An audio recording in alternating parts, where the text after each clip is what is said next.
जब नवरात्रि प्रारंभ हो, गुप्त नवरात्रि प्रारंभ हो, गुप्त नवरात्रि का मतलब होता है कि गोपनीय रूप से शिव की और शक्ति की आराधना करो। गोपनीय रूप से शिव और शक्ति की आराधना करो, एकांत में बैठकर। कहीं मत जाओ, तुम्हारा मन करे।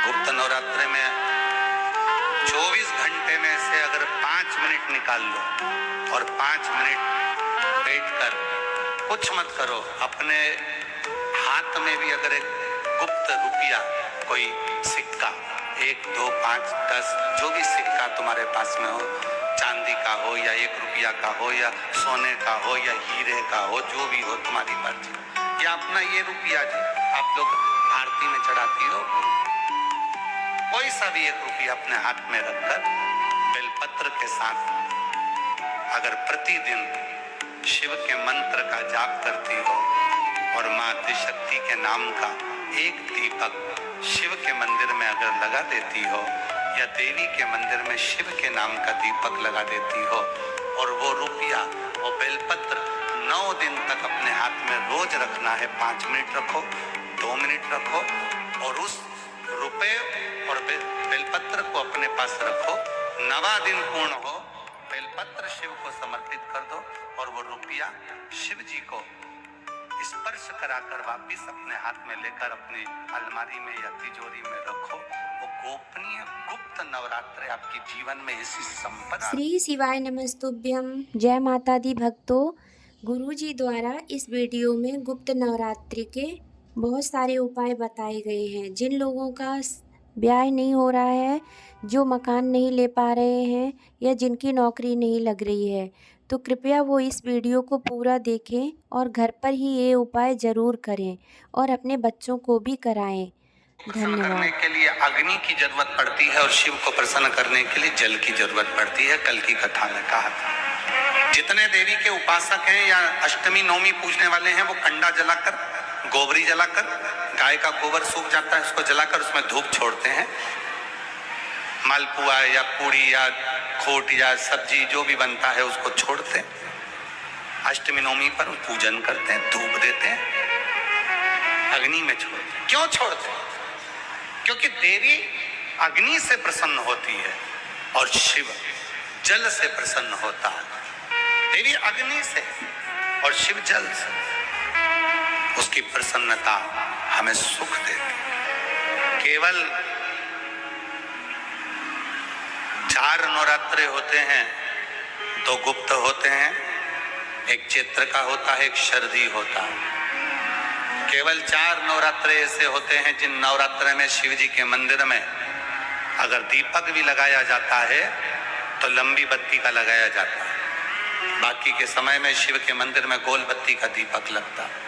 बात नहीं, पर जिसने शिव को जल चढ़ाया, ये जल बहकर यहाँ से निकलेगा, वहीं पर सम्मुख में शिव के लंबी बत्ती का घी का यदि दीपक लगाया, और कितना दीपक कैसा, तो कहा जब हम शिव को नवरात्रे में केवल दिया लगाने के लिए जाते हैं, लंबी बत्ती होती है, तो उस दिए के अंदर घी को ज्यादा नहीं भरा जाता, केवल बत्ती को डुबोया जाता है और उस दिए में रखा जाता है, जलाया जाता है। शिव और वो 64 योगिनियां जो यहाँ विराज रही हैं, यहाँ शिवलिंग, मां आदिशक्ति दुर्गा भवानी, गणेश जी, कार्तिकेय, अशोक सुंदरी, शिव जी की 5 लड़कियां और ये 64 योगिनियां। और 64 योगिनियों के बाद में ये जल बहकर जाता है जितनी दूर तक, यहाँ 33 कोटि देवताओं का स्थान होता है। इसलिए हम जब लंबी बत्ती का दीपक लगाते हैं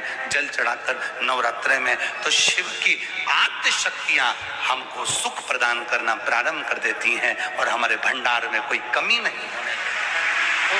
और उसमें भी जो आषाढ़ महीने का जो नवरात्र आता है, जो आज से प्रारंभ हुआ है, कहते हैं अगर कोई स्थिर होकर एकांत में बैठकर भगवान शंकर के नाम का मात्र संबोधन श्रवण कर लेता है, सुन ले, गुनगुना ले, शिव को याद कर ले, तो कहते हैं शिव और शक्ति की दोनों की कृपा उसके ऊपर बनी ही रहती है।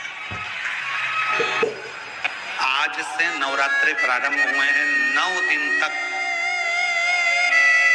ये गुप्त नवरात्रे के 9 दिन, अगर आपको ऐसा लगता है कि शिवजी आप बाबा मेरी नहीं सुन रहा, बहुत संघर्ष का जीवन चल रहा है, बहुत परेशानी का जीवन चल रहा है, बहुत कष्ट का जीवन चल रहा है और कोई मंजिल, कोई राह, कोई मार्ग दिख ही नहीं रहा, तुम्हारा कैसा भी दुख है, जो आज गुप्त नवरात्रे प्रारंभ हुए हैं, आज से 9 दिन तक का एक नियम ले लो गुप्त नवरात्रे में कि मुझे शिवजी के मंदिर में अशोक सुंदरी वाली जगह पर एक बेलपत्र माँ हेमवती माता के नाम से, कौन सी माता? हेमवती, माँ हेमवती के नाम से एक बेलपत्र अशोक सुंदरी वाली जगह पर समर्पित करूंगी। 9 दिन का एक नियम धारण करो और 12वें या 15वें दिन आप देखिए आपका जो दुख है मेरा बाबा उसको काट कर ही रहा है।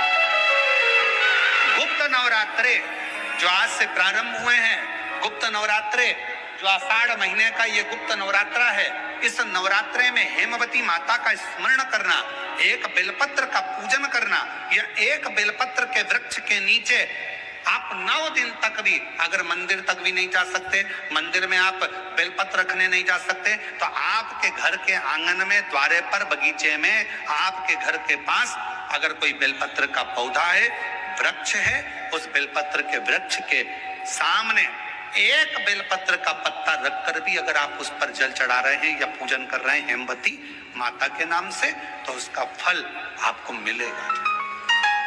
और मान लो बेलपत्र का वृक्ष भी नहीं है, हम मंदिर भी नहीं जा सकते, हम कहीं नहीं जा सकते, घर से बाहर कैसे निकलें, पानी तेज है, जलवृष्टि हो रही है, बहुत सा पानी है, तो क्या करें?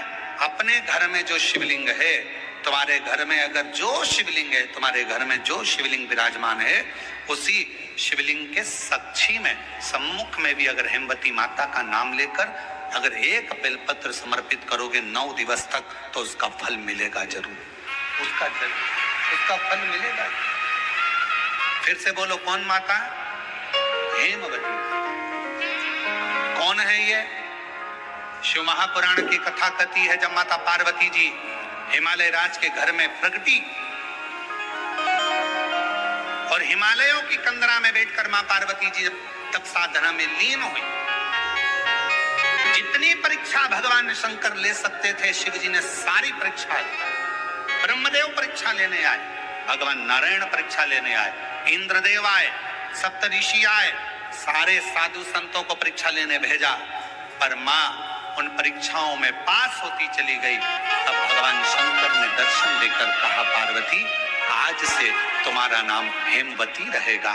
सुनो पार्वती, तुम्हारे इस नाम की आराधना जो तुम्हारे गुप्त स्वरूप में करेगा, उसको मनवांछित फल की प्राप्ति हो जाएगी। और वो फल, आज कथा अगर प्रारंभ हुई है और आप लोगों को मौका मिला है, तो इस कथा का स्मरण अपने जीवन में जरूर करें। क्या पता भोलेनाथ जी ने बेजापुर वालों पर भारी कृपा करी है, बहुत बड़ी कृपा करी, जो नवरात्रे में कथा मिली और आप लोगों को ये नवरात्रे में जितनी शंकर की आराधना कर सकते हो उतनी करो। शंकर की आराधना करने से नवरात्रे में शक्ति का बल बढ़ता।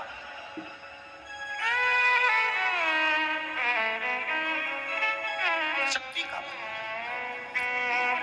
क्यों गुरुजी नवरात्र में शंकर जी की आराधना क्यों करना चाहिए? हमने कहा अगर माता रानी से जो मांगना है तुम्हें, अगर तुमने नवरात्रे में शिव जी की आराधना करिए, शंकर की कथा सुनिए, शंकर की आराधना करिए, शिव स्तुति करिए, शंकर को एक लोटा जल चढ़ाया, मां आदि शक्ति तुम्हारे पर कृपा करेगी। क्यों? क्योंकि जिस स्थान पर शिवलिंग रखा होता है और जो हस्त कमल है वो मां पार्वती, जगत जननी, दुर्गा, भवानी है। जब हम जल चढ़ाते हैं, मां आद्य शक्ति अम्बा जगदम्बा 64 योगिनियों पर वो जल चढ़ जाता है और जगत जननी नवरात्र में प्रसन्न हो जाती है। वो जल की इतनी महत्वता है। आद्य शक्ति को प्रसन्न करना है, नवरात्र में शिव जी को जल चढ़ाओ।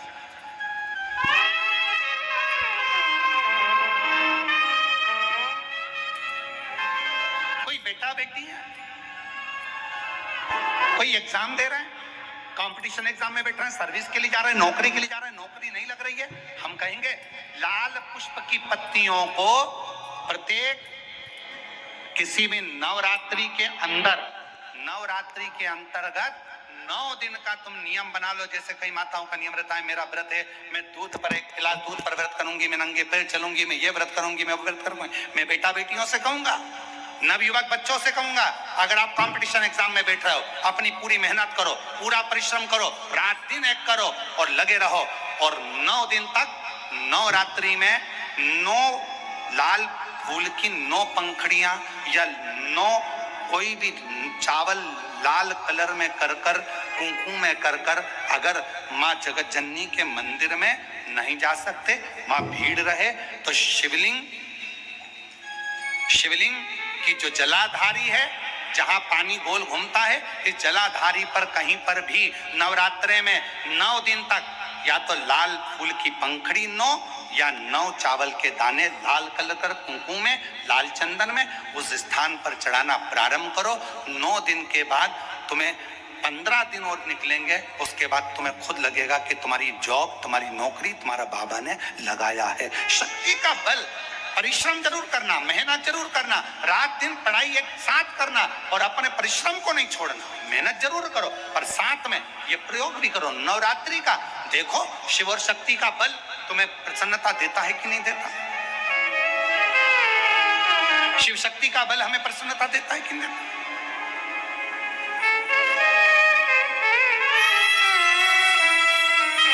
अब कई लोग ऐसे होते हैं, हम नवरात्रि आई है, माता रानी को भज रहे हैं, जगत जननी दुर्गा भवानी को भज रहे हैं, पर शिव जी के मंदिर तक नहीं जा रहे, समय नहीं मिल रहा मंदिर जाने का, क्योंकि माता जी के मंदिर जाते हैं, माता जी को प्रणाम। अरे उस शंकर को पहले भजो, सवेरे उठते से ही पहला 1 लोटा जल शिव को, क्योंकि उसी के माँ जगत जननी हस्तकमल पर जल जाना जरूरी है। शंकर का चढ़ा वो हमें फल प्रदान करे, सुख दे,